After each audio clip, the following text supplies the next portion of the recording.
பறை என்பது ஒரு பொதுவான சொல். அனைத்து இசைக்கும் இசை கருவிகளுக்கும் மூலம்.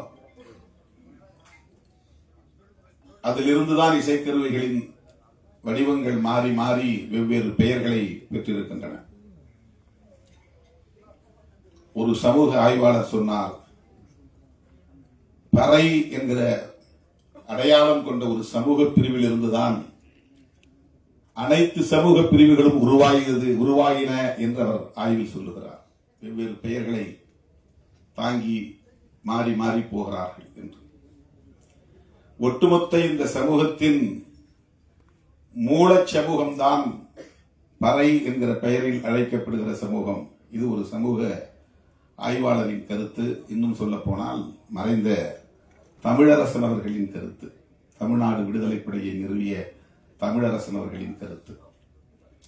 வெவ்வேறு பெயர்களில் வெவ்வேறு சமூகங்கள் அழைக்கப்பட்டாலும் மனித குலத்தின் பாரம்பரிய வரலாற்றில் பார்க்கிற போது ஒரு குலத்தில் இருந்துதான் எல்லா குலமும் என்கிற போது தமிழ் சமூகத்தில் அந்த மூல சமூகம் ஆதி குலம் பறையர் குலம்தான் என்று அந்த வல்லுநர்கள் பதிவு செய்கிறார்கள்.